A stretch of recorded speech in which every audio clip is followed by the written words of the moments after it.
जब मैं गया था तो एक पैम्पर्ड बॉय की तरह गया था। मुझे मतलब आदत नहीं थी खुद खाना बनाने की, सफाई करने की, बर्तन धोने की, लेकिन अब सब कुछ करना मुझे आता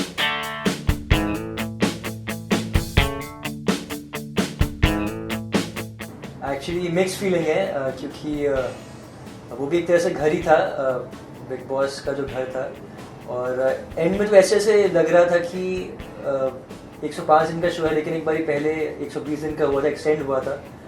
तो वही फीलिंग आई थी कि यार अब 15-20 दिन और रुक जाए, तो मतलब ऐसी फीलिंग भी आ रही थी क्योंकि वहाँ पर भी एक अटैचमेंट हो जाती है। चाहे काफ़ी स्ट्रेसफुल इन्वायरमेंट होता है, कैमराज है, बहुत चीज़ें, लेकिन मन एंड में यही कर रहा था कि थोड़ा दिन एक्सटेंड हो जाए तो और मज़ा आएगा।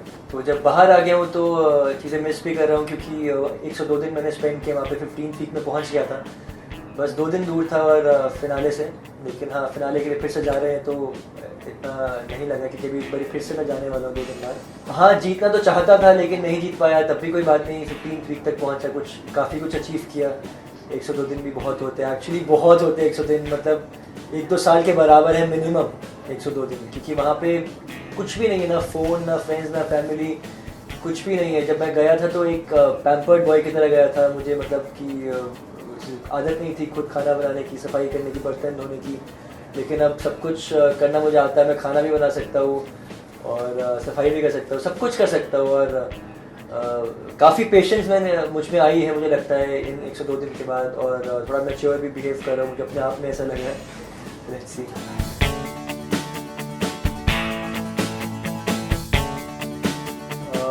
एक्चुअली बिल्कुल भी नहीं, क्योंकि ये मेरे हाथ में नहीं था और सबने ये बोला कि बहुत अच्छी गेम खेली, और शायद स्टार्टिंग में मुझे भी नहीं लग रहा था कि मैं 15 वीक तक पहुंच चुका, तो उनको भी नहीं लग रहा था। वो कहीं ना कहीं होता ना कि यार मतलब मैक्सिमम क्या है, 1-2 महीने रह लेगा, तो वही फीलिंग थी। तो वो लोग तो बहुत ज़्यादा खुश है कि यार कह रहे थे कि हमने सोचा कि मैक्सिमम 2 महीने रह लेगा, 60 दिन, ये तो मतलब ऑलमोस्ट 50 मतलब ख़त्म ही करके आया गेम, 15th वीक तक होकर आया है, तो बहुत बड़ी बात है उनको भी और मुझे भी ऐसा लग रहा है। और कहीं ना कहीं ये फीलिंग जो है ना, ये अगर मैं ये नॉमिनेशन सर्वाइव भी कर लेता, फिर 4-3-2-1 में आता, तो एनसी तो जीतना ही है। अगर मैं सेकंड भी आता तब भी वही लगता कि यार हार गए। तो बेसिकली वही बात है, हार जीत तो लगी रहती है, लेकिन जो जर्नी थी बहुत अप्स एंड डाउन थे। लेकिन 15th वीक तक पहुंचना इट्स नॉट इजी, बहुत स्ट्रेसफुल था। नॉमिनेशन ये वो बहुत चीज़ें हुई मेरे साथ। तो इवेंचुअली मैं खुश हूँ कि मैंने इतना टाइम स्पेंड किया और लोगों ने मुझे पसंद किया, प्यार दे रहे हैं। और क्या, अभी सामने टीवी लगा हुआ था, मैं देख रहा था अपने आप को ही, लग रहा ये तो अच्छा लग रहा हूँ। तो काफ़ी दिनों बाद देखा अपने आपको टीवी पर। हिना दी से तो हुई मेरी बात, कांची और हिना दी ने दोनों ने ही मेरे लिए, जब मैं घर पहुंचा सुबह 4 बजे, तो सरप्राइज़ दिया उन्होंने मुझे। मेरा घर पूरा डेकोरेट किया हुआ था, तो बहुत ही अमेजिंग फीलिंग थी। और मतलब मुझे तो मतलब मैं सोया ही नहीं, मेरे पास टाइम था सोने का, मुझे नींद ही नहीं आई। और मैं मतलब समझ लो कि पूरा दिन टास्क करने के बाद मेरी 2 बजे रात को इविक्शन हुई और अब 7 बज गए, मुझे नींद नहीं आ रही है। तो शायद घर की आदत पड़ गई या फिर दिमाग मेरा अभी भी वही है। तो मुझे लगता है जब फिनाले ख़त्म हो जाएगा 2 दिन बाद जाऊँगा, फिर नींद आएगी। बेसिकली मुझे ऐसा नहीं लगता, अगर मैंने कुछ लेट बैक कुछ भी हुआ होता तो डेफिनेटली मैं 15 वीक तक पहुंचता ही नहीं, क्योंकि ये जो लोग थोड़े से ज़्यादा एक्टिव नहीं थे वो पहले ही निकल गए थे। मैं 15 वीक तक पहुंचा तो डेफिनेटली मैंने स्टैंड्स लिए हैं और काफ़ी एक्टिव भी था जहाँ ज़रूरत थी। कई बार ऐसा लगता है कि मतलब जब ज़रूरत थी स्टैंड लिया, किसी 2 लोग लड़ रहे आपस में, मतलब कोई ज़रूरत नहीं है, वो दोनों सुलझा लेंगे, हमें पता है, तो फिर क्यों ऐसा कुछ करना।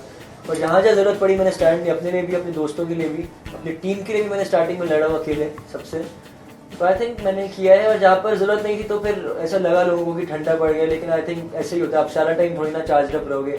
काफ़ी चीज़ें होती है, जब अगर आपको 300 चेस करना है क्रिकेट में भी, तो पहले आप फास्ट खेलते हो, फिर धीरे धीरे फिर खेलते हो, उसके बाद फिर फास्ट करते हो, तो फिर 15 वीक तक पहुँच गया था। आई थिंक मैंने अपना अच्छी गेम खेली है।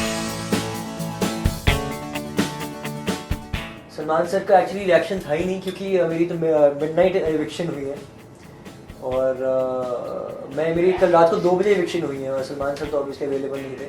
तो फिनाले पे जब जाऊंगा तो पता चलेगा उनका रिएक्शन। लेकिन मुझे जो कमेंट्स आ रहे हैं, सब कह रहे हैं कि इसको नहीं जाना चाहिए था, ये स्ट्रॉन्गेस्ट को इन्होंने हटा दिया, तो मुझे एक्चुअली वही उसी में जीत लगी है। जो मुझे फैंस लिख रहे हैं, बहुत सपोर्ट कर रहे हैं, न्यूज़ चैनल्स मैंने देखे तो वो सब ऐसा लिख रहे हैं कि रोहन को नहीं जाना चाहिए था, वो डिज़र्व करता था। और मुझे भी कहीं ना कहीं ऐसा लगता है कि, लेकिन फिर से बात वही है, अगर मुझे लगता है कि अगर टॉप 5 में वोटिंग होती तो शायद मैं 5th नहीं आता। लेकिन बात वही है, अगर आप 5th आ रहे हो, 2nd आ रहे हो, बात एक ही है, जीतता तो एक ही है। यही दुआ करता हूँ कि वो हमेशा नंबर 1 पे ही रहे या नंबर 5, जितने भी अभी है टॉप 5 में, तो टॉप 5 में रहे हमेशा। दुआ ये है कि नंबर 1 पे रहे। अगर हम तीनों नहीं भी है तब भी मेरे ख्याल से शो अच्छा चल रहा है, ऐसा मुझे अभी किसी रिपोर्टर ने बताया, तो अच्छी बात है, ऐसा होना चाहिए। मतलब कि सब लोग इतनी मेहनत करते हैं, तो अच्छी बात है अगर शो चले। तो मैं तो, मेरी दुआ है राजन सर के साथ और पूरे डीकेबी के साथ। मैंने जैसे पहले भी कहा कि इजी स्टेप नहीं था, ये रिश्ता छोड़ के मैंने बिग बॉस में गया, और लेकिन जो 15 वीक तक मैं पहुंचा, तो अब मुझे कोई रिग्रेट नहीं है। मतलब अगर मैंने एक शो छोड़ा तो दूसरा शो भी पूरा कंप्लीट किया ऑलमोस्ट, तो वो बात नहीं है। लेकिन डेफिनेटली जो दोनों शो से मैं बहुत अटैच्ड हूँ। बेसिकली ये रिश्ता की वजह से मुझे इतने अवार्ड्स मिले, पॉपुलैरिटी मिली, उसकी वजह से मुझे बिग बॉस शायद मिला।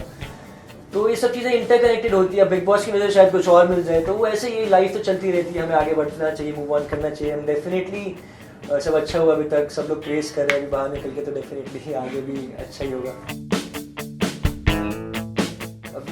अभी मेरा दिमाग अभी भी वही है, मैंने जैसे आपको कहा, अभी निकला हूँ।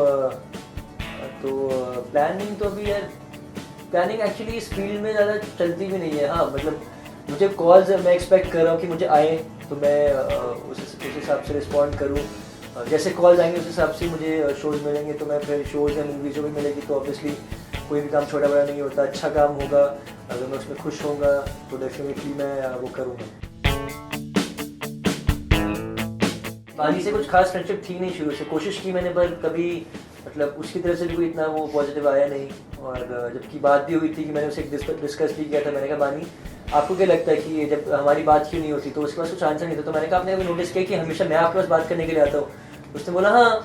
तो मैंने कहा फिर आपको भी तो ट्राई करना चाहिए कि आप आओ कभी बात करने में। तो ऐसे डेफिनेट बहुत सी चीज़ें हुई जो जिससे कभी बनी नहीं बानी के साथ, मतलब बनती थी, मैं सपोर्ट करता था उनको हमेशा, लेकिन कहीं ना कहीं मुझे वो चीज़ वापस नहीं मिलती थी कि मतलब मैं किसी के लिए कुछ करूँ तो एक अप्रिसिएशन होती है ना, वो कभी मिली नहीं। इवन वीकेंड पे लगता था यार वो मुझे भी लोपा की वजह से, लोपा का दोस्त है तो ये भी गलत था, वो मतलब मुझे भी साथ में लोपा के साथ कॉम्प्लीमेंट्री गलत वो कह देती थी, जबकि मैंने बहुत बार सपोर्ट भी किया उन्हें। लेकिन